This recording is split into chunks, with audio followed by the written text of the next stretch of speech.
Welcome to Building While Flying, a Sasha Group podcast where we interview business leaders about how they tackle challenges, stay resilient, and navigate ever-changing skies. Kara, thank you so much for joining us on Building While Flying. Thanks for having me.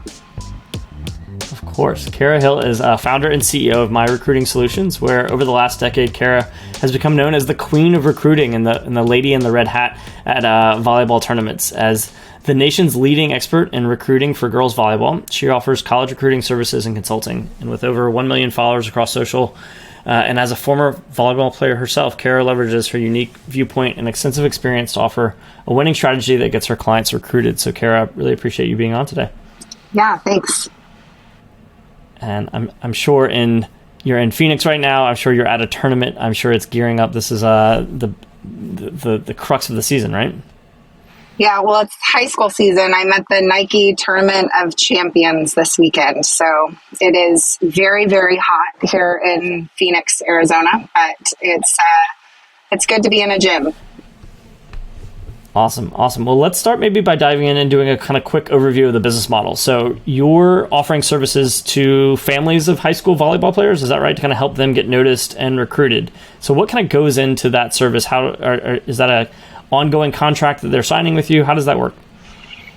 So families will contract with us to gain a better understanding of how to navigate the recruiting process. So we do an academic and athletic evaluation, and we create a list of programs for them to begin running a marketing campaign to. And we help them step by step through the process. So we manage all of their video editing. We prep them for phone calls. We prep them for visits. And we also attend most major recruiting events in the country to actually get in the gym and personally advocate for them. So we'll talk to college coaches on their behalf, try and gain a better understanding as to where they might be on somebody's list, and then help point the family in the right direction in terms of being able to zero in and narrow in on programs that might be the best fit based on also the college coaches showing interest as well. Yeah. And I'm sure this is something that with the rise of social and content and things like that has become more prevalent in the high school recruiting sports, high school sports in general, but obviously with your experience in volleyball, like how different is this now than when you were in high school as a volleyball player? Well, I'm old, so when I played, we literally shipped off VHS tapes around the country to get recruited. Yeah. So things have changed quite a bit since then. But it's interesting, it was VHS tapes to DVD to, having YouTube and then Huddle. And now I've literally pulled all of my clients off of running a traditional email marketing strategy to where we're only utilizing social media to create content, help build their brand, especially in light of name, image, and likeness. Our focus is helping to build the athlete's brand and to help them gain a better following so that once they get to college, they're in a position to monetize. Yeah, that was actually where I was going to go next, because I was thinking historically the contract probably ended once the scholarship was over, right? Or once the scholarship was offered and signed and a plan was made. But now it seems like with NIL, there's opportunity for you to continue to work with families and players even once they've gotten on campus at college. Yeah, and that's really the transition that we've made over this past summer, is where our content creation team is continuing to, create content, help the athletes with learning how to utilize the various social tools, using our own graphic designer and some of our videographers. We are continuing to help the athletes with, understanding how to utilize social media to continue on. And once they get into an institution, the reality is that once they get there, there's a lot of collectives that are out there that are in place, and there are a lot of businesses that are interested in investing in collegiate athletes and investing in NIL, but the athletes themselves don't always understand, how to create content for a business. And so that's where we're really helping to stay on and guide them. There isn't really a handbook, if you will. So that's where we're continuing our contract on with the athletes to continue to mentor and help them in that area. So in addition, I guess, to kind of preparing them for how do they make their brand as inviting for, for partnerships as possible? Are you also, seeking out brand partnership deals for your athletes, or is it more about helping them kind of review the brand deals that might be coming in? So as of right now, we are helping them evaluate brand deals that are coming in. However, I would say in the next 12 to 24 months, we'll be in a position where we'll launch an actual agency. You mentioned over the past 4 to 6 months, you've had brands reaching out to you about working with your athletes. And I'm sure part of that is because you've been really successful at growing your own personal brand on TikTok and Instagram. And that feeds into kind of the overall recruiting consulting services, but also kind of your visibility in the sport of volleyball in general. And so I'm curious kind of where the idea for the red hat came from, as well as just maybe if you could talk about the overall impact of personal branding and social media on your core consulting and kind of recruiting business. Yeah, so several years ago, I had actually worn my mom bought me a fedora for my birthday, and I wore it to an event that I was hosting. It was a recruiting showcase that I was hosting. And the next day, there was a tournament the next day. So the recruiting showcase I hosted was a bunch of athletes, about 200 players came and about 50 college coaches. And then the next day, I went into the tournament that kind of followed along the showcase. And I had about 25 or 30 different people ask me where my hat was. And it was at that moment that I realized that there was something to wearing a hat. I didn't ever like to wear a polo shirt with a traditional logo. I've never tried to represent myself as a coach or wanting to look like a coach. Yeah. So the hat just kind of stuck at that moment. And I had various colors that I had worn over the years, but once I started wearing the red hat, I wore a red hat a couple of times, and families were like, I literally can see you anywhere in the gym. So I stuck with red because it seemed to really stand out the best. Yeah. And it definitely made an impact. People will refer to me as the red hat lady, or they definitely know that I'm V-ball recruiter, and it's kind of nice because I don't have to wear the polo shirt with a logo on it. So more my style. Let's talk about V-ball recruiter as well, because you mentioned kind of the evolution of how you get noticed as a high school volleyball player, whether you're sending your VHSs to DVDs, to putting things on YouTube, and then Huddle. Huddle's obviously a really big player in your space, from recruiting services and just recruiting data and kind of that subscription model where coaches and scouts and recruiters and athletes can all kind of create profiles and share kind of information and things like that. How did you think about competing against Huddle with V-ball recruiter, and I guess what has been, maybe talk about how that business is run? So V-ball recruiter is basically my brand. That's who I am across social media channels. I would say the biggest differences between what we offer versus like an NCSA or a Huddle or a Sports Recruits, those are major software platforms that athletes can utilize to have a profile and, to help streamline the email marketing process.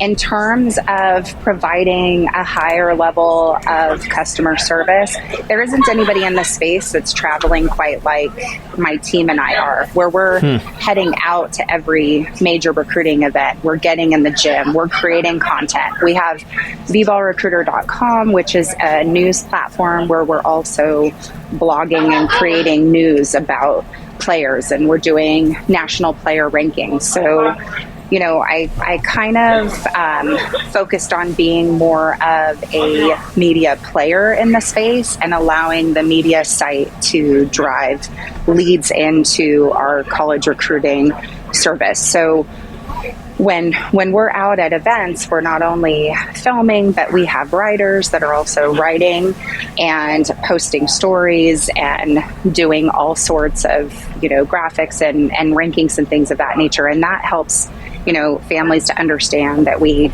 do more than just create media and create content. And that's essentially how we have competed. Is focusing totally on social media marketing, and then I think the fact that I am an actual person in some regards helps a lot, as opposed to just being, a big brand. Yeah, and I think that it's something we talk about all the time with companies, which is that the brands that are going to win in kind of today's social environment are the brands who think of themselves as a media company, whatever they do, right? And so you are your business, the core kind of original business model was, recruiting, consulting, and helping, volleyball players get recruited and placed into college programs.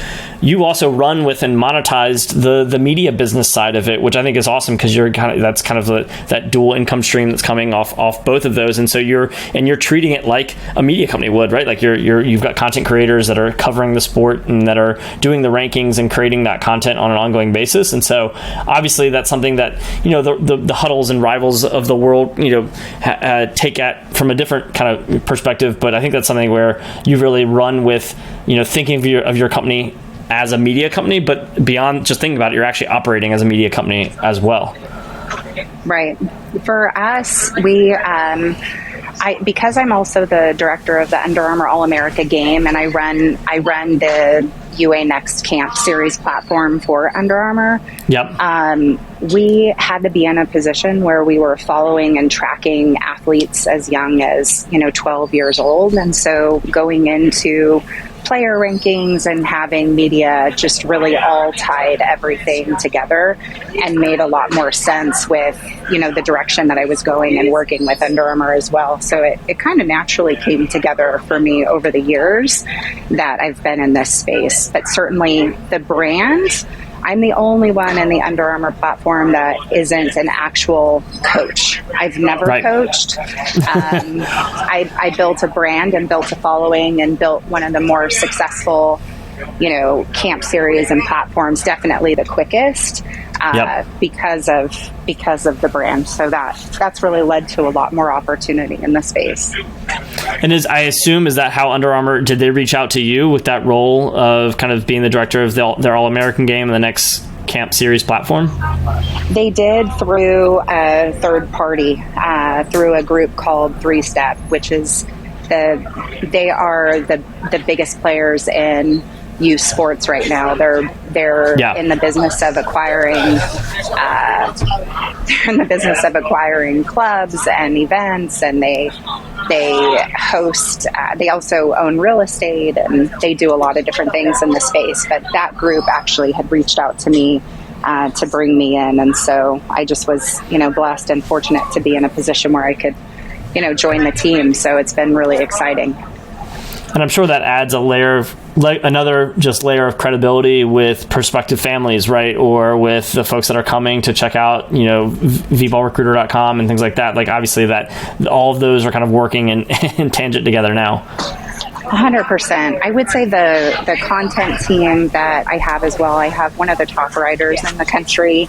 He had been with one of the founders of a major blog source in the volleyball world, and he had worked side by side with him for a long time. And so when I brought him on as well, he's just so dialed into the space and understands the industry and has a lot of relationships with coaches. And it's been really, really interesting, and it's been a very, very exciting journey, to say the least, to just watch this all kind of grow and evolve and continue to grow and evolve and adapt to the changing times.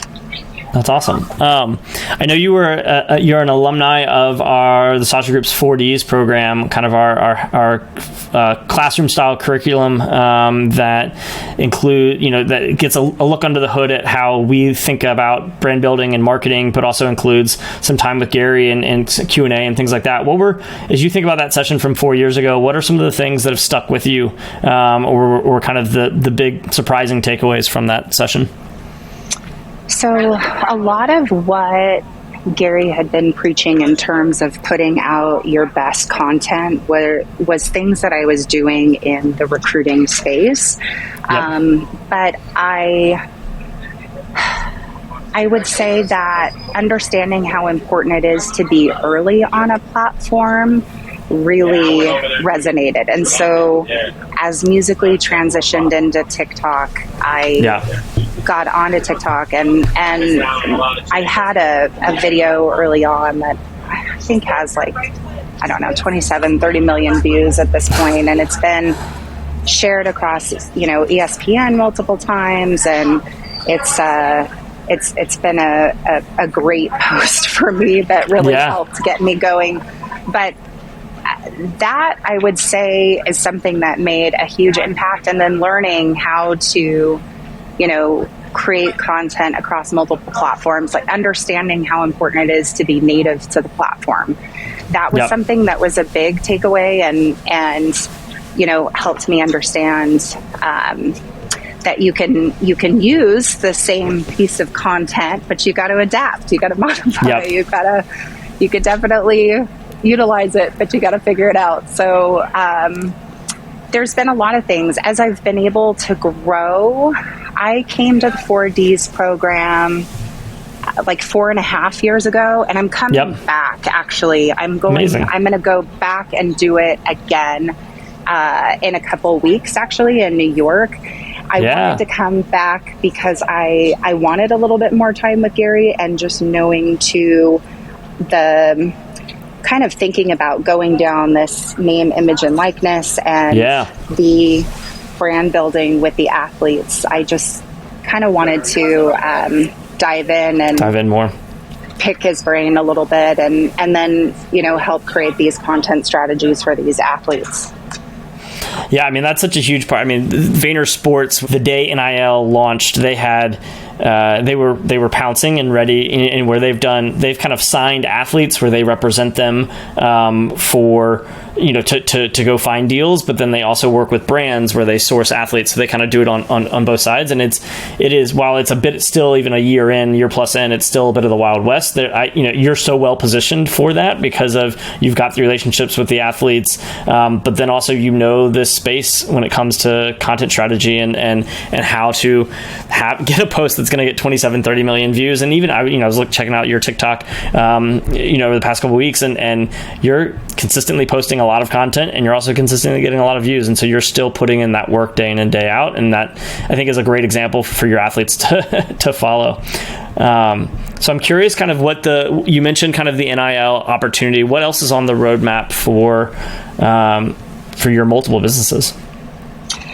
Well, we want to continue to grow the volleyball recruiter news platform. That's something that is really on our mind. We only launched that in March, and so continuing to invest and scale that out is really, really important. And kind of going down this podcast route, I've had podcasts on and off through the years, but working on being more consistent with it. So I've kind of held off trying to launch anything else until I'm in a position where I can actually make the full commitment. But those are, I have made decisions impulsively over the years as ideas have come. And so I'm sure coming back to 4Ds, there will be another idea or something that will come to me. And, it'll be something else worth investigating. But we've grown tremendously in the last, I would say, year and a half since being named the director of the Under Armour All-America game. And that only happened in March of 2021. So to kind of give you an idea, within 12 months we had launched the media site, and now we're going into social media marketing for athletes. And so it'll probably be growing my content team and really helping to create more content of the athletes and teaching them, how to utilize social media in a way that will give them a bigger return, and then helping them get into a position to monetize. I've got a couple of really, really legit high-level athletes that have the ability to, play in a Power 5 and a top 10 program in the country. And with those athletes, trying to help them understand how important it is to be a little bit more entrepreneurial. One of them's into gluten-free living, gluten-free cooking, does a lot of meal planning. And so we're focusing in with that particular athlete on, how to create, either a line of cookbooks and meal planning exercises, and starting to create that content alongside the volleyball content, to attract other brands to want to do business with her. Yeah. And that's part of what when working with athletes I've got some experience in that space as well. And just the mapping, what is it that they're interested in outside of their sport, and then creating content around that to attract brands. Right. And so I think that's such an awesome, strategy and opportunity. And it certainly sounds like you've felt the speeds of entrepreneurship and kind of the highs and the lows and those types of things. But and so last question, we kind of call this podcast building while flying, and when you're in that stage, it's important to kind of keep calm under pressure the way pilots do. So if your back's against the wall and you're faced with a tough decision for your business, what's that kind of internals pilot checklist for you that kind of helps you get through it? I take a step back and understand that, there's a lot at risk, but I'm not somebody that, crushes under pressure. I actually do better in high pressure situations. So for me, it's just kind of, what do we need to do in order to navigate, as the economy is going into a recession here, in my position, because we are helping athletes with earning scholarship money, and a lot of these families, are looking to utilize volleyball to, help graduate debt free. It puts us in a really good position where the investment seems, even more important to families. The other thing that happened is with COVID, we grew during COVID, where even though sports weren't taking place, I mean, we were in an area, I'm in Southern California. I was in an area that was shut down, pretty heavily. Yeah. And having to just kind of put your nose to the ground. I mean, we worked 18, 19-hour days just kind of grinding this out and finding new ways to evolve and get our messaging out, and whether it was hosting webinars and educating, families on what they needed to do. We've just, I don't really know what I do. I just figure it out. Just figure it out. That's enough of a mantra. Darts. Yep. Yeah. Keep throwing darts and figure it out, and you make do with what you got. So awesome. Well, enjoy the gym and the tournament this weekend, and thanks so much for being on the podcast. Yeah, thanks for having me. I appreciate it.